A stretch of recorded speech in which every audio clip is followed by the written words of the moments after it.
Can you hear me? Matt, give me a thumbs up. Okay, thank you. I never know the best way to look at all of you. Welcome back to EDL 710, Leading Instruction and Assessment. This is the week 4 Zoom session, and we're halfway home, almost exactly. Good for you.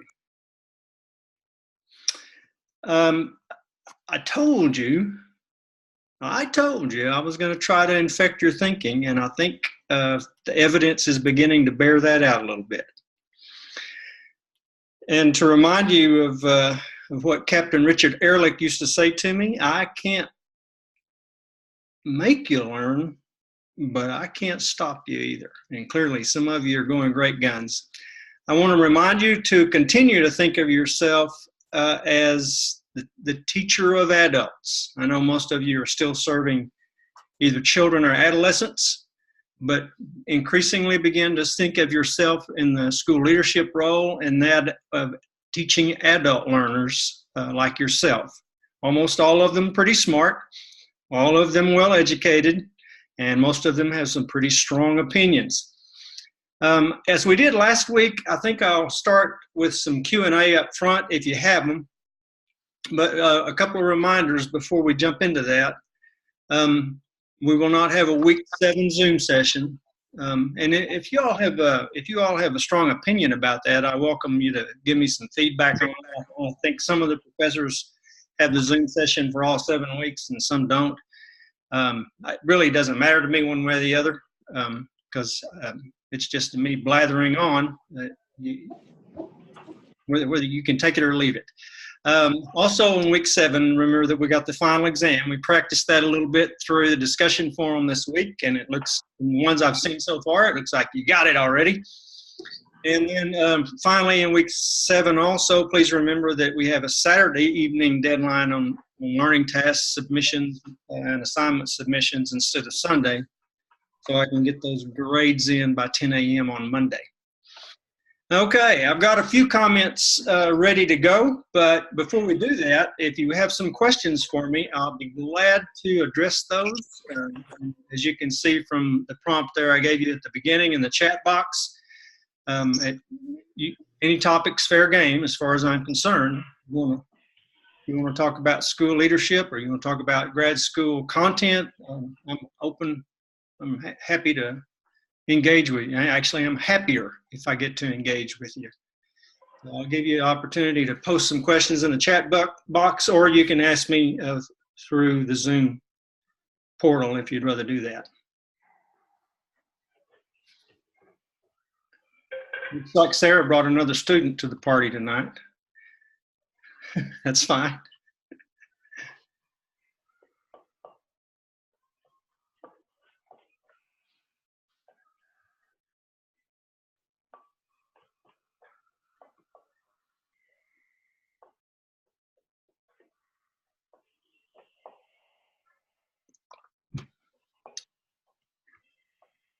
Okay, well, you can formulate those questions and ask me if you got them when you get them.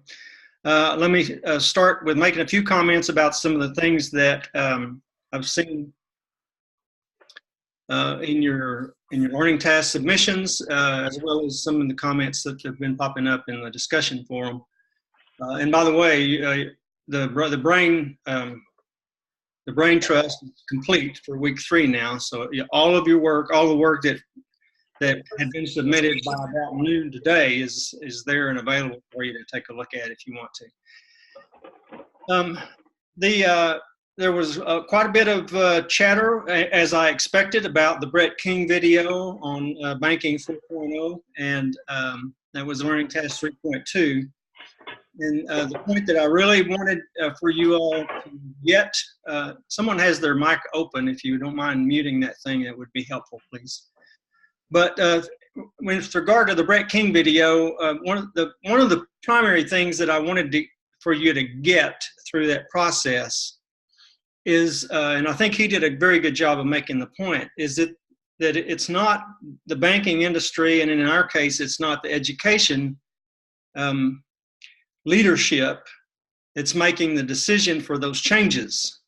It's the end users that are making the changes.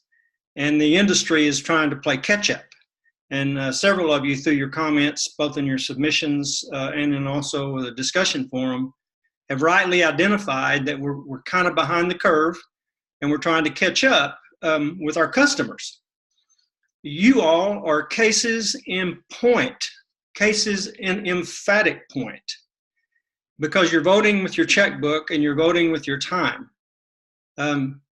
For one reason or another, every one of you have chosen to get your graduate degree in this environment rather than going to your local university and parking and paying for parking and then walking through the parking lot in the dark and then driving anywhere from 10 miles to, as was the case when I was working on my doctorate, 100 miles after class. You can sit there in the luxury of your recliner or wherever you are. Some of you may be at the bar. I don't know. It's fine with me. Yeah. Or at the beach or at the swimming pool. You're getting your graduate work in this environment. You are voting. You are voting. And the thing about, and I'll try not to beat this horse completely to death, but there was a time in the history of public education, or just formal education, in which some people had choice. Almost always, the folks that had choice were elite and affluent. And they could opt for their children a private school or a parochial school of their choosing, or a military academy. A lot of them chose boarding schools of that nature. But they could afford it. They had the choice only because they could afford the choice, and they had the means for it. In this day and age, any child, any parent has choice. They can either opt to attend the schools that you and I are leading, or they can just as easily opt to attend a different school, or they can opt to attend an environment like you and I are in right now. And there are plenty of those. And so the thing I would like for you all to continue to process is how you and I, as school leaders, as we think about the future, our fundamental moral obligation is to prepare the children for their futures so that they have the brightest futures possible. But no longer do we have that disproportionate authority and power structure where we own the knowledge, we own the building, we own the access. About the only thing that we have left now, and it may be going away too. You all are in this class because you want a piece of paper, fundamentally, most of you. Because certainly you can get the education that you're getting by yourself, at home, online, or dialing up some of these folks that we read or listen to their content. Some of those people are very accessible. They'll respond to your emails. But the thing that LSUS and LSU Baton Rouge and University of Texas and University of Kentucky, the thing that they have still at this point in time is the credentialing power. From a public school perspective, we still have the credentialing power, the power to confer a diploma, although that is not as powerful as it used to be. And it's easy access to get diplomas through other means. I was visiting with a friend of mine the other day who went to a granddaughter's graduation last week. The young lady graduated in a class of 1,000, but 100 of them didn't make it. It reminded me of one of my mentees. I consider all of you my mentees, but one of my mentees from UT Austin a few years ago was serving as an assistant principal in one of the large high schools in the Austin area. And it just so happened it was Sarah's turn to be the assistant principal over the senior class. And I was visiting with her on that last week before the graduation, which is, for those of you that haven't lived that nightmare, good luck to you. It's coming if you intend to work in the high schools. But when you're trying to get the seniors to the finish line, that can be rather challenging. But I was asking Sarah what the attrition rate was for the class that she was about to graduate. And she said, well, we've lost 65, but about 50 of those are going to get their diploma from a local for-profit academy. I said, really? And she said, yeah, we don't get that way. We don't have to count them as dropouts.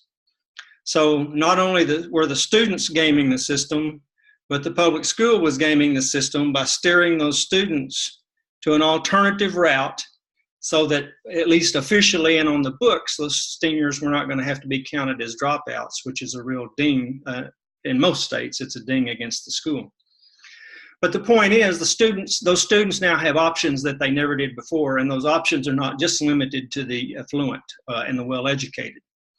So you and I, as school leaders, if we think about we think about the effectiveness of the product that we're delivering, but we also have to think about it in terms of efficiency. It's an effectiveness and efficiency conundrum, which any kind of business really has to deal with that dichotomy.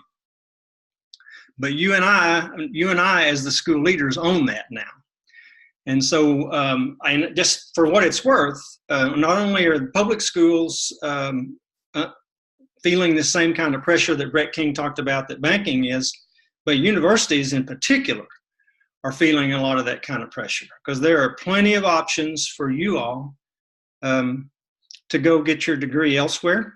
And I can promise you, the big flagship universities, LSU, Baton Rouge, Harvard, Stanford, they're always going to have as many clients as they want, because, for instance, in the case of the University of Oklahoma, there are enough people that want that burgundy diploma that they're always going to have plenty of clientele that are trying to get in and get their degree there.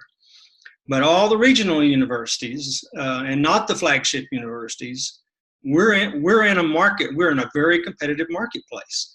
And when I was a campus principal, particularly in the Austin area in large high schools, that point was driven home with me that I was in a very competitive marketplace. And in particular, in one of those high schools, we would get a lot of families that were moving in from the Northeastern Corridor or from the California area, because they could sell a fairly modest home in New York or San Diego. They could sell a fairly modest home there for $500,000 and then come to Austin, Texas and build a 4,000 square foot McMansion and still have $100,000 left in their pocket. But when they were making those moves, they were shopping the schools. And I had conversations with many of those parents about why they were picking to build and to live in our attendance zone. And they said, we shopped for the best schools, and that's where we want our children to go to school. You and I, when we're school, particularly campus leaders, we have to understand it's a very competitive marketplace. So we want our school to be a school of choice. What does that have to do with the teaching and learning process? Well, I submit to you, it has everything to do with the teaching and learning process, because if we create an environment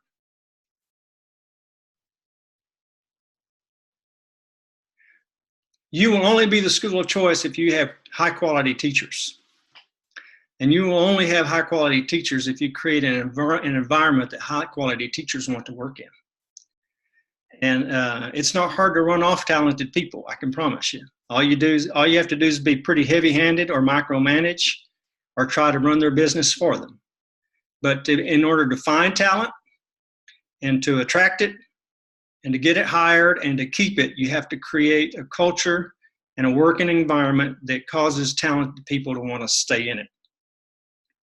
If you have high quality teachers, then you got a good chance of having a very high quality school. You and I can do something about that. That's one of the reasons I pitched that question to you about in your learning task about how might you use this information in a professional development setting, because you and I, as the teacher of teachers, responsible for creating the learning environment for those adults too. And what we do know from research is that pay is not the primary factor in the decisions of whether people stay in a job or not. And most often, if you ask them through anonymous means why they quit a job, almost always they quit jobs because they have a sorry boss. So you and I can do something about that.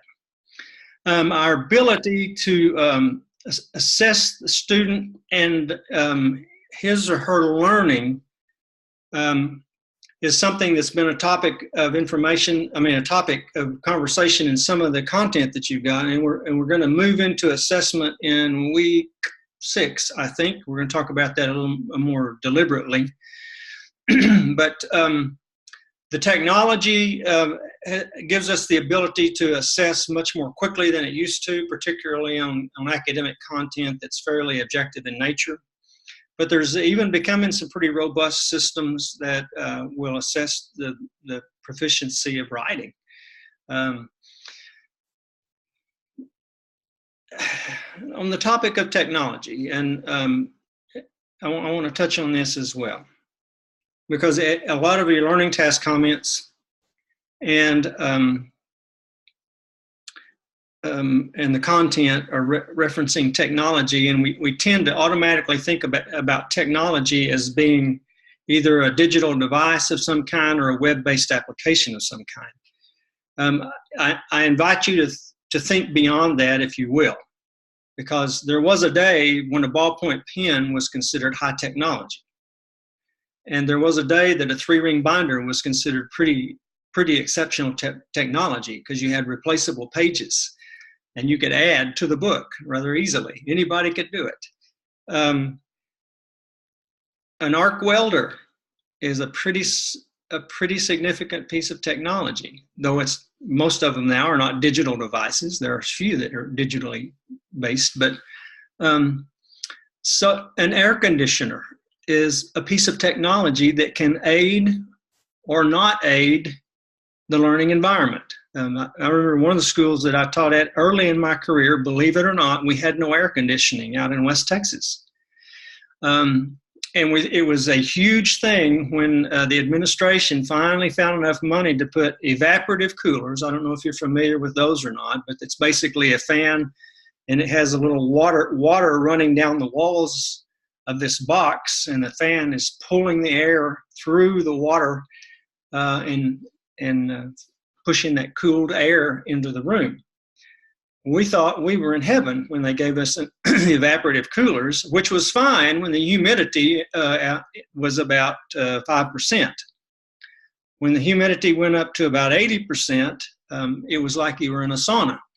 It really didn't help the learning environment much at all. But that was a piece of technology.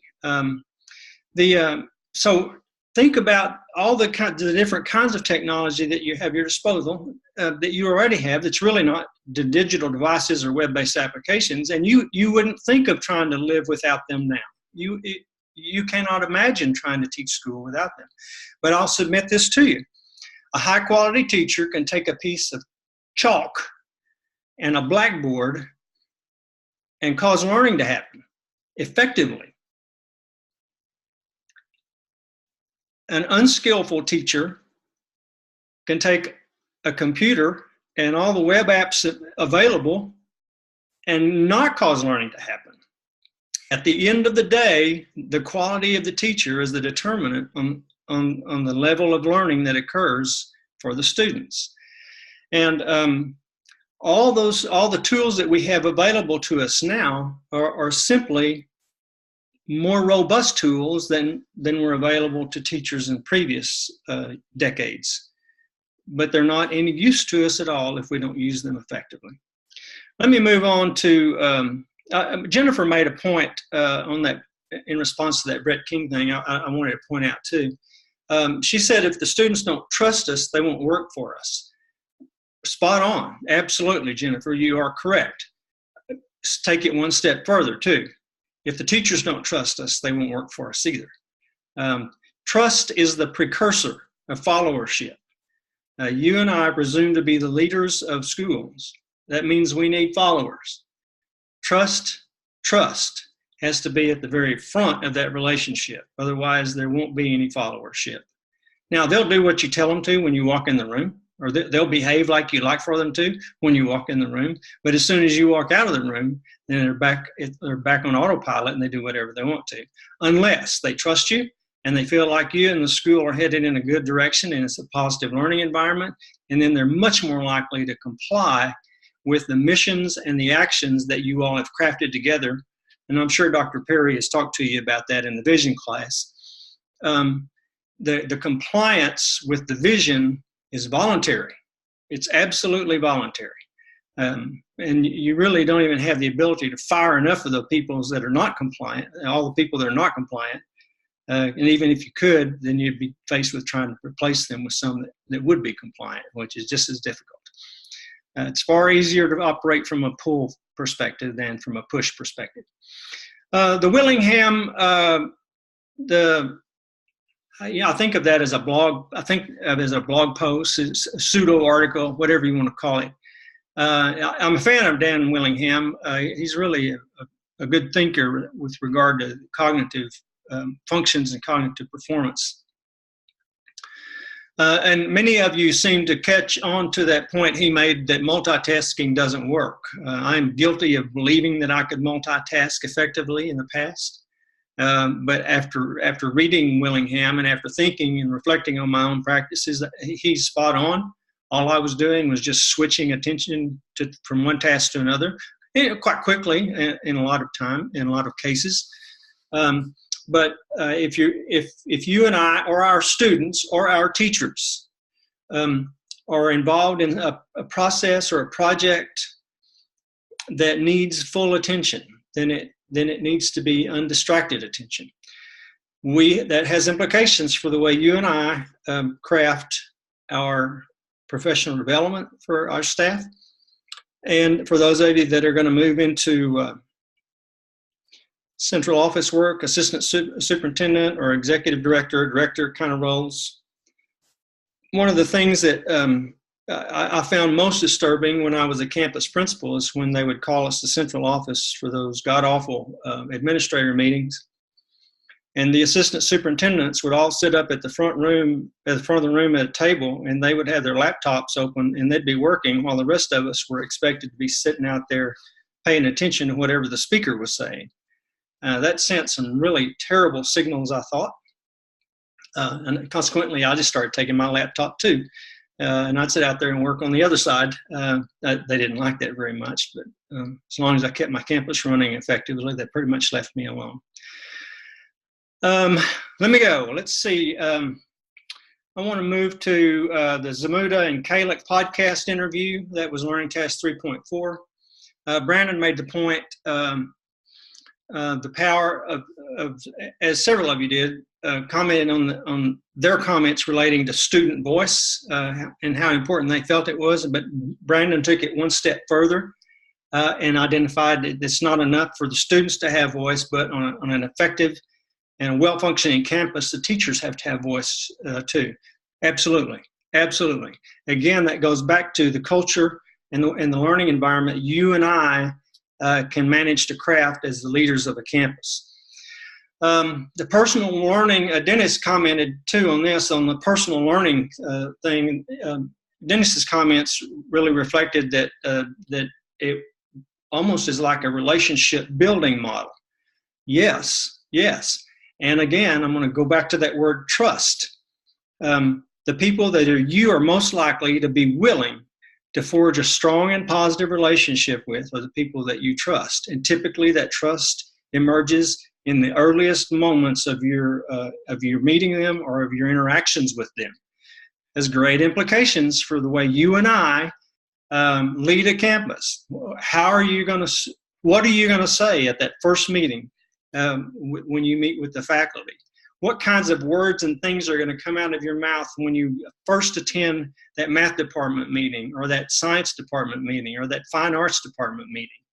And I can promise you when you move into those leadership roles, and some of you are already there, but it's amazing how closely people watch you and how closely they listen to what comes out of your mouth. And they'll repeat it back to you if you're not careful. Several of you commented on the Zamuda Kalik podcast interview that cited this quotation that the students are living in a contemporary world, but not learning in contemporary ways. Yes, they are. They may not be learning that at school, but they are learning in contemporary ways. The task for you and me is to see if we can shift and morph the learning models to be more contemporary. But those students are going to learn with or without us. The issue is whether we as the schools can remain relevant to them in that process. In line with that, in the next week or two, I can't remember if it's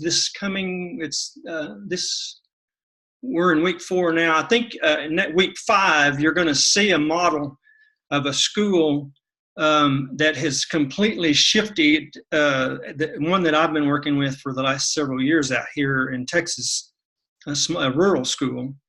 And they have completely shifted their instructional model and their aspirations for their students.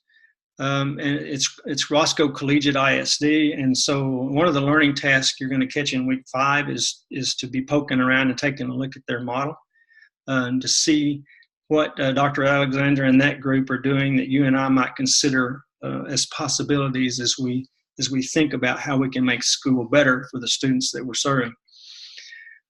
Let me move on then. Learning task 5, the content quest. You all found some very interesting stuff there. And Dr. Michaels, or almost Dr. Michaels, really, she came up with quite an interesting piece of content. But I very much enjoy reading the things that you found and seeing your comments in relation to those. That's very helpful. Let's see. This week, week 4, a few of you have pinged me about Learning Task 4.2, what that is. I gave that to you because of the Dr. Mitra's video, the TED Talk about the student organized learning environments, SOUL, and in relation to the Peter Benson video. When I was first introduced to the Peter Benson video, it was by a class of my students that I was teaching at UT Austin. And as part of a project, one of those teams of students used that video, and it impacted me the same way it impacted many of you.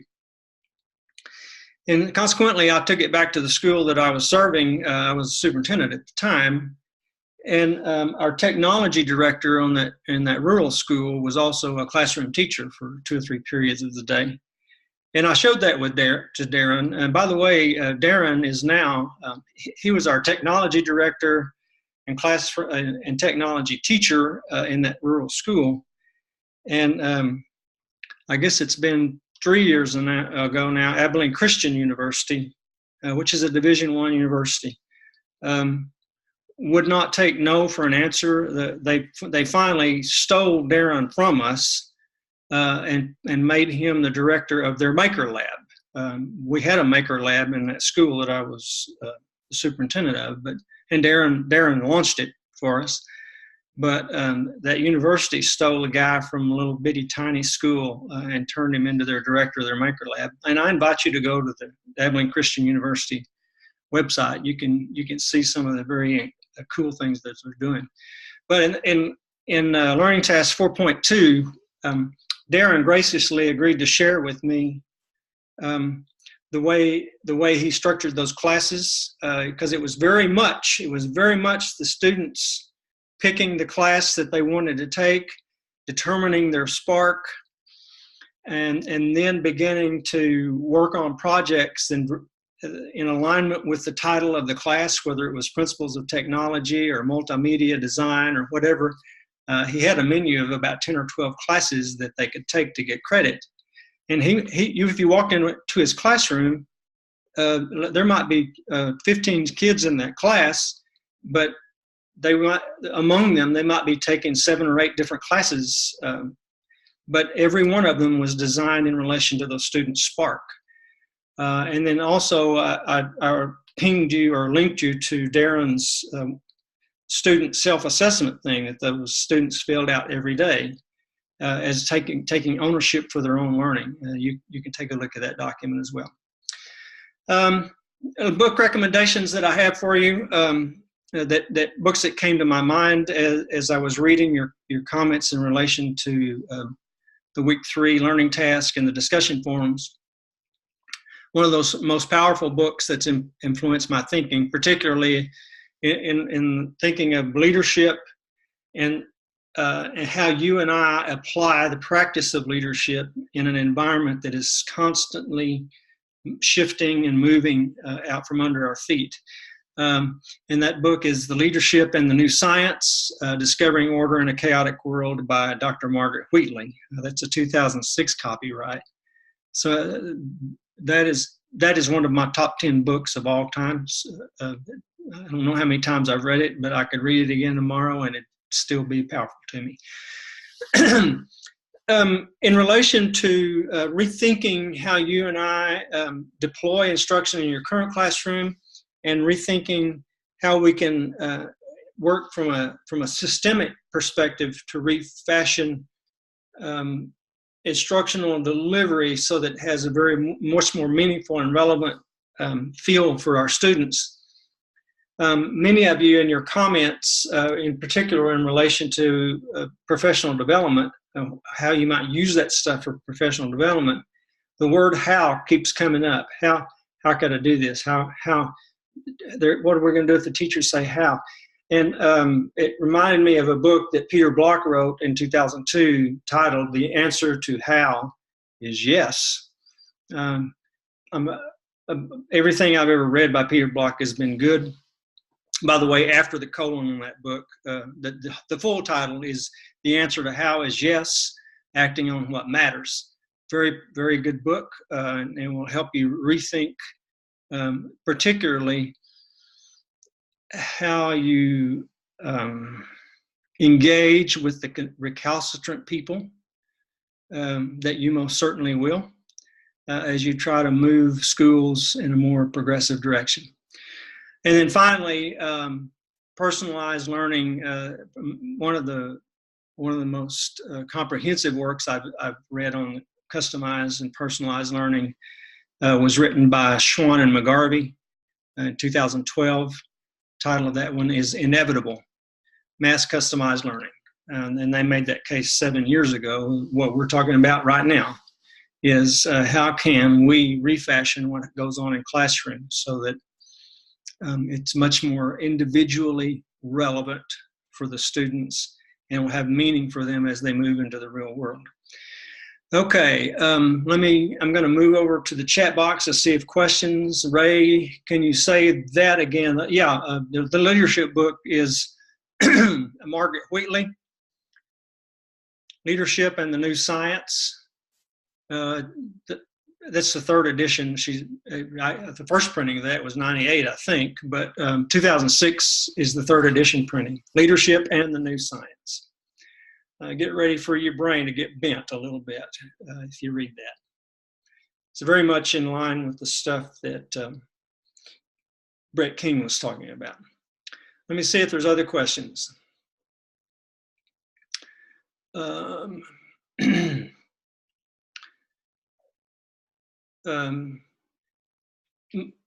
Martin, I think you're asking what to do about the citation for 4.2. Anytime you don't have access, as you all know, and y'all are getting pretty good at this, by the way. The 4 W's on the citation is who and when and what's the title and where do I find it. If there's not an easily identified person that's the creator of the content, then you can identify the entity that's publishing that content. So in the case of 4.2, I just told you that the person that created that stuff's name was Darren Wilson. If you want to use that, you can, but you didn't know that before tonight unless you really dug around. So in that case, the citation, the who, or the content creator, most of you would have probably cited as Guthrie CSD, or Guthrie Common School District. And most of you have already figured out too that if you cannot find the identifiable year of creation, then you put ND in parentheses for no date. But that doesn't excuse you if that year of creation is available to you. You don't get. I'm not going to give you a pass on that and let you get away with the no date thing.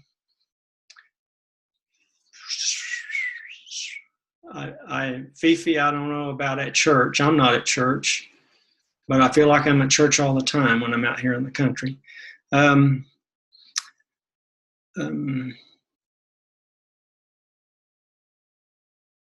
Dana, I don't guess I've seen that video.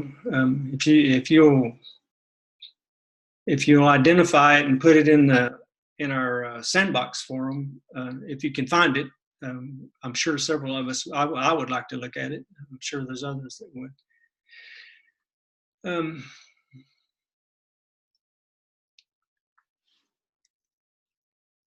Sarah's asking about the black box school. Sarah, no, that's not it was not an after school program. Those were classes that were scheduled into the high school schedule. And so what you see there, Darren had listed the number of courses. Darren started out as a band director. We got one or two band directors in this class, but in Darren's first professional educator life, he was a band director, and then he shifted to technology stuff. And so what he did on that is he had the career and technology credentials to teach a number of, in Texas, there was a whole list of classes that someone with the career and technology credentials could teach. There were accredited classes. And so Darren just listed all those classes. And so, for instance, if Matt enrolled in Darren's class and the counselor helped him get scheduled into Darren Wilson's class for third period, Matt would show up that first day of class in third period, and Darren would show him that list of classes that Matt could take. And it would run everywhere from principles of technology, digital and interactive media, computer coding, you name it. It was just all over the board. But Darren would let Matt pick which one of those courses that he wanted to take. And then Darren would also help Matt in the first week of that class. They'd go through a very specific process in which Matt would begin to make sense of and identify his spark. And then once Matt picked the class and the spark, then he would envision and craft an idea for a project that would be in alignment with the standards of that class, and that would be directly feed off of his spark. And he would then launch into a semester-long project of trying to bring that monster to bear. At the end of the project, he would have to do a demonstration or a presentation of his, if it was action research, or in some cases the students were envisioning some sort of application, either digital application of some kind, or we had 3D printers. We had a drone before drones were popular. Darren was really a cool teacher. He was one of those, and as you might guess, we didn't have any trouble filling those classes up. Those students were happy to go in there. Let's see. We'll make sure I hope that helps, Sarah. Brandon asked about some team building exercises. One of the things that I have found particularly helpful Brandon, I'm assuming you're talking about from a professional development perspective. If you're working in a fairly small school, it's not hard because small schools have that familial feel about them. It's just the nature of them. And it's typically much easier, and also usually in small schools, unless you're in a small charter school in a large urban area. Typically, small schools are in community based, and so there's a lot of familiarity between the staff and faculty already there. So that's a little easier. But if you're working on large campuses, in which I have, the largest one we had 240 employees on it. The key, I think, to team building is when you engage in professional development stuff, is build it and break folks into small groups for the activities. Spend as little time as you can in mass. And of course, when you have the opening, the welcome back pep rally or whatever, yeah, you want all 240 of them in there.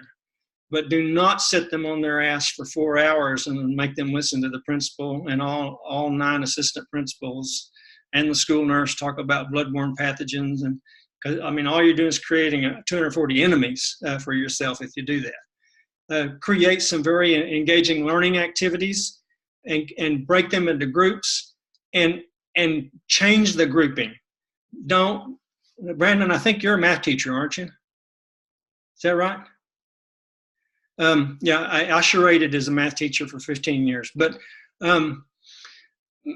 if you let them, the math teachers are going to move around in a group together, almost like a military phalanx, and it's for protection purposes as much as anything.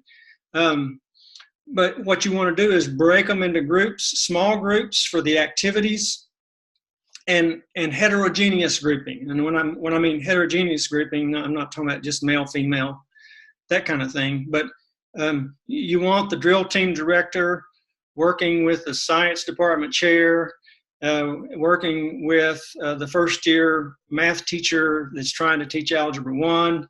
Yeah, change those groupings up so that they get to know each other and get to know people that are not in their wing of the school or not in their particular department. And then just like you and I have been talking about instructional delivery, create some engaging kinds of learning tasks. I'll just cite one for you that we used. We asked the group to think we got them in groups and then we separated them out, but their learning task was to think about one of the most powerful teachers in their personal experience. And I kind of pitched this at you all through the discussion forum earlier, although it was not as elaborate as what I'm going to tell you here. And then we asked them to identify that person by name to their group, tell the group what it was they learned from that person that was so powerful to them. And then we asked them to categorize that learning as either affective in nature or academic in nature. So if you learn, Sarah, are you an English teacher? Is that right? What do you teach? Okay, so no, I'm guidance counselor. Okay. Special place in heaven for you. So if Sarah Dupuy was the person that had such an impact on you as a learner, we ask you what it was that you learned from Sarah, and was that learning effective in nature or was it academic? Let's pretend that Sarah was an English teacher. Did you learn an appreciation for literature or for poetry from Sarah? Or did you learn how important it was to express yourself fully and wholly and completely? or did you really just get on fire about diagramming sentences? I did not do that, by the way. That's why I became a math teacher. But and when our faculty did that, and Brandon, I feel like I'm not doing a very good job here, but what we were doing is we created a learning task that was personal and emotional to these people. Okay. Anytime you can create a learning task that tugs on a person's personal experience and is somewhat emotional to them, you stand a lot better a chance of having high-level engagement, and it also creates better opportunities for those interpersonal relationships to begin to develop, because it's easy to ignore or dismiss or feel make others or not attribute a value to other people if you don't know them. So we were trying to create an environment where people got to know each other much better. And at the same time, we were trying to drive home the point that the relationship we had with students was as important, if not more important, than the academic content that we were delivering those. By the way, by the numbers, about 90% of the teachers were greatly impacted by teachers, and the lessons they learned had nothing to do with the academic content. It was all about the social, emotional, interpersonal connection with those people. That was a pretty long answer to your question. I hope I got close. But there's a lot of things you can do in relation to the team. I never did do the trust falls, and we never did walk on the high wires and do the zip line. I never did do that stuff. I always tried to keep it, you know, and not that I think that stuff is bad. It just always felt a little church campy to me. I was after something a little deeper, and that had more direct bearing on our work and the work we were trying to do with children. Any other questions you got for me?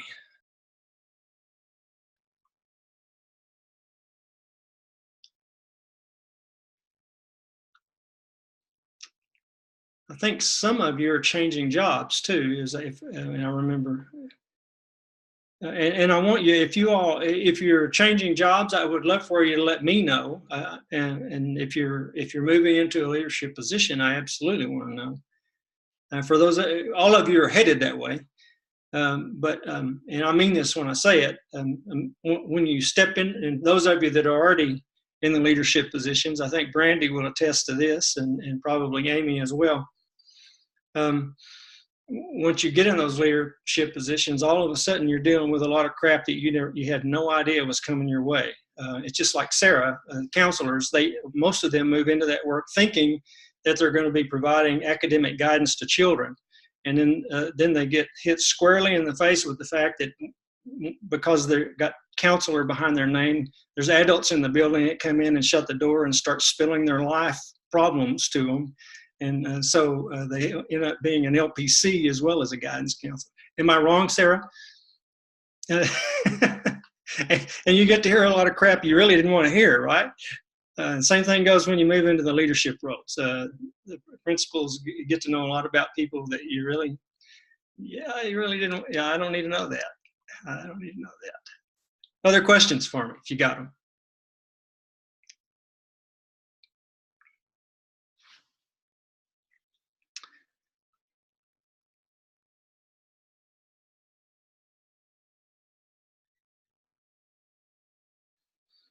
Okay, well, we're halfway home.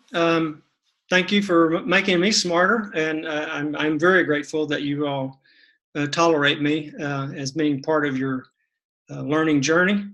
I hope as time goes by that you will feel as much appreciation for that partnership as I do. I'll see you on Zoom next week, and as you know, if you ping me, I'll get back to you in a heartbeat. Have a good evening.